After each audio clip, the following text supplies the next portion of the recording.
You are busy piling up, calculating, developing your careers, your money, your occupation, your wealth, until you visit the graves. Think about it. When was the last time that you went to a funeral? Was it your mother? Was it your father? Was it your grandfather? Was it your uncle? Was it your cousin? Was it your friend?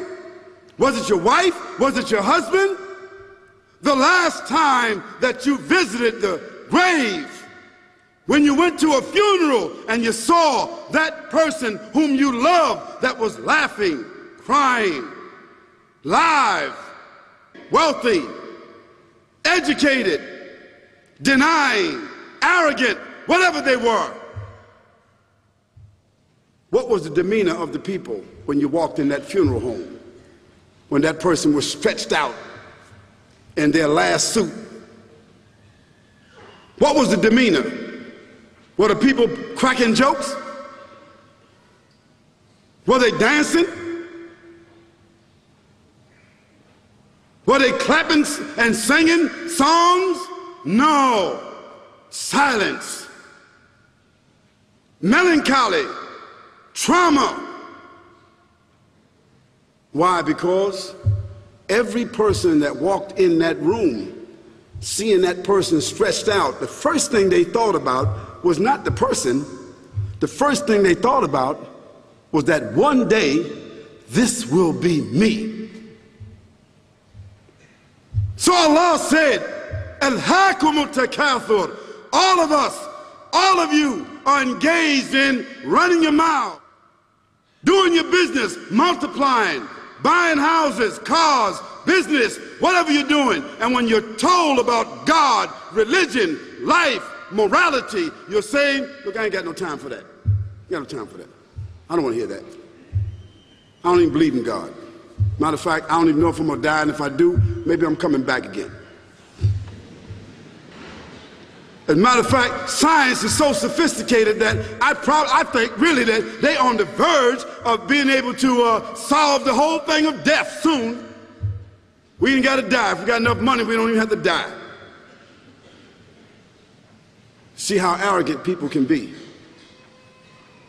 until they visit the funeral house. And now this is another scenario. And you say to yourself, is that it?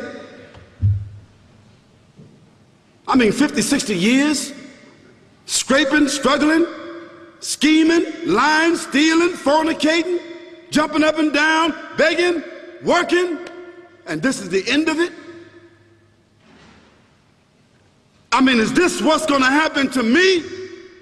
Are they going to be dropping me into a hole in the ground?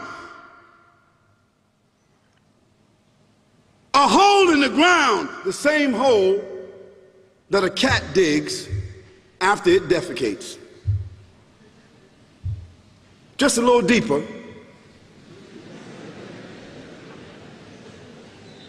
But for the same reason. The cat digs a hole because the cat has dignity. Something that human beings don't seem to have. Instinctively, the cat digs a little hole, covers it up. Humans have got to be taught to do that.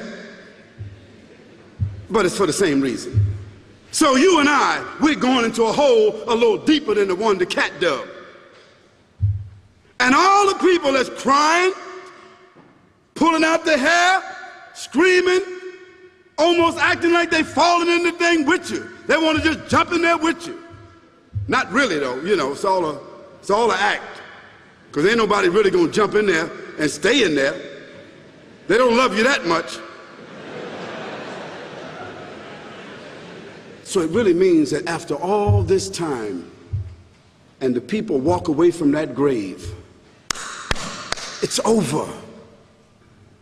What about that person in the grave? What's happening? this is when the real trauma is going to begin.